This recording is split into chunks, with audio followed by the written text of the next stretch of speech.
नमस्कार, मैं नंदन। आप देख रहे हैं एक न्यूज़ 20 के लोकसभा चुनाव का महापर्व चल रहा है। इस बीच लगातार सवाल उठाए जा रहे हैं कि क्या महागठबंधन के पाले में नया भारत देखने को मिलेगा 2024 में, या फिर एनडीए की सरकार ही हमें देखने को मिलेगी, जो कि वर्तमान सरकार हम चलते हुए देख सकते हैं। पिछले 10 सालों से जिस तरीके से नरेंद्र मोदी के पाले में भारत है और 65 सालों तक जिस तरीके से कांग्रेस ने राज किया है, और महागठबंधन में तमाम ऐसी पार्टियां हैं जो लगातार दावा कर रही हैं कि इस बार भारत हमारा और इस बार भारत हमारा। जी, हम बात कर रहे हैं लगातार कि किस तरीके से महागठबंधन या फिर एनडीए किसके हाथ में भारत जाए। कुछ विषय है जिस पर हम चर्चा विमर्श करते हैं, लगातार शुरू से करते आए हैं और आपको खबरें बताते आए हैं।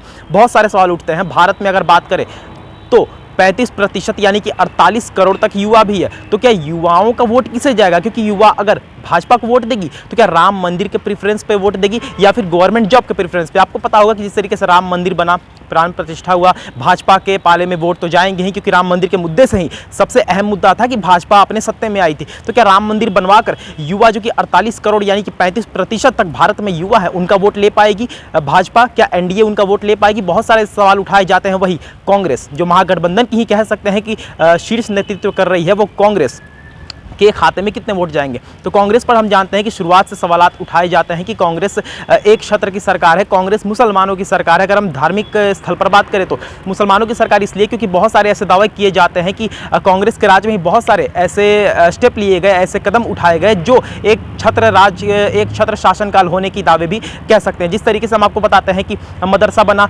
ऐसे दावे हम नहीं करते हैं, ऐसे दावे पेपर में है और ऐसे दावे लोग करते नजर आते हैं, विपक्ष दावे करते नजर आते हैं कि कांग्रेस एक छत्र यानी मुसलमानों के लिए ही शुरुआत से काम करते हैं। जैसे कि आपको बताते हैं कि मदरसा बना मुसलमानों के लिए, 370 बना मुसलमानों के लिए, पाकिस्तान बना मुसलमानों के लिए, बांग्लादेश बना मुसलमानों के लिए। उसके बाद आपको बताते हैं कि मुस्लिम पर्सनल लॉ बोर्ड लाया गया मुसलमानों के लिए, अल्पसंख्यक बिल लाया मुसलमानों के लिए, और उसके बाद अल्पसंख्यक मंत्रालय बने मुसलमानों के लिए, अल्पसंख्यक विश्वविद्यालय बने मुसलमानों के लिए। उसके बाद कांग्रेस का ही शासनकाल था जब देश का विभाजन हुआ। तो देश का विभाजन हुआ वो भी मुसलमानों को मद्देनजर रखते हुए ही, देश के बंटवारे भी हुए मुसलमानों को मद्देनजर रखते हुए ही। बहुत सारी ऐसी बातें हैं जिसको लेकर महागठबंधन अपने ही कारनामों में, अपने ही किए जो काम है उनके शासनकाल में, उनमें फंस सकती है। एंटी कम्युनल वायलेंस बिल जो पेश किया गया था कांग्रेस के शासनकाल में संसद में, अगर माना जाता है कि अगर वो बिल पास हो जाता तो फिर हिंदुत्व को खत्म होने में, हिंदू लोगों को भारत से खत्म होने में 10 साल नहीं लगते। ऐसे जो दावे किए जाते हैं वो एक छत्र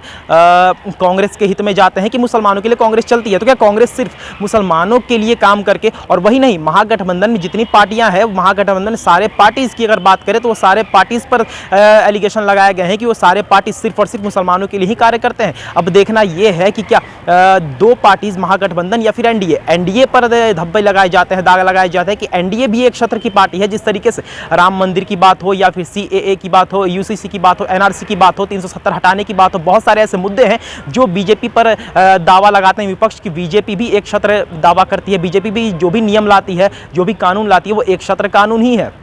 यानी कि हिंदुत्व के दायरे से देखा जाए तो हिंदुत्व के लिए बीजेपी काम करती है। वहीं पर अगर महागठबंधन की बात करें तो महागठबंधन पर दावे लगाए जाते हैं कि वो सिर्फ मुसलमानों के लिए बात करती है। अब आते हैं बिहार पर कि बिहार के, क्योंकि बिहार को राजनीति का रीढ़ का हड्डी कहा जाता है, बिहार को बैकबोन ऑफ पॉलिटिक्स कहा जाता है। तो बिहार पर आते हैं कि बिहार में किसे वोट मिलेगा? तो बिहार में महागठबंधन यानी कि आरजेडी जो इस वक्त राज्य की सबसे बड़ी पार्टी मानी जाती है, उस आरजेडी में जो युवा है वो किसे वोट देंगे? क्योंकि यहाँ पर जिस तरीके से तेजस्वी यादव के 17 महीने के जो डिप्टी सीएम बन के उन्होंने कार्य किए थे, वो नौकरी दिए थे, नौकरी को लेकर अक्सर बिहार में विवाद छिड़ते रहते हैं कि नौकरियों को लेकर कोई ध्यान नहीं देता, युवाओं को लेकर कोई ध्यान नहीं देता। वहीं पर तेजस्वी यादव ने 17 महीने में नौकरी दिए हैं और दावा भी करते हैं कि हमने नौकरी दी है। लेकिन क्या तेजस्वी को वोट मिलेगा? अगर तेजस्वी को वोट मिलता है या फिर नहीं मिलता है तो उसका सारा का सारा श्रेय, अगर मिलता है तो श्रेय तेजस्वी को जाएगा, और अगर नहीं मिलता है तो ऐसा दावा माना जाता है कि वो सारा का सारा एलिगेशन लालू प्रसाद यादव पर लगेगा। जिस तरीके से लालू प्रसाद यादव के राज की बात करें तो जंगल राज का नाम दिया गया था उनके राज में। 1997 का दिन था,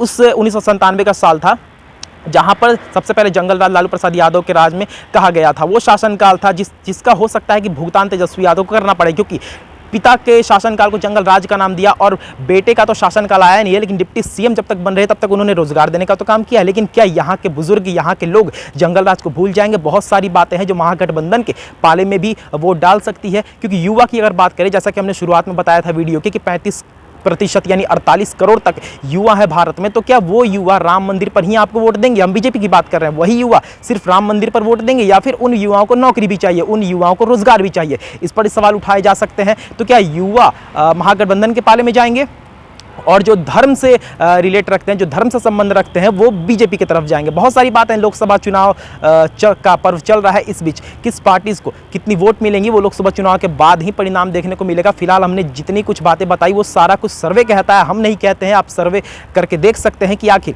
2024 एनडीए का या फिर 2024 महागठबंधन का। तो ये थी आज की रिपोर्ट। बाकी ऐसे और तमाम खबरों के साथ बने रहो और देखते रहें न्यूज़ 24। मैं नंदन अपने सहयोगी साथी के साथ। धन्यवाद।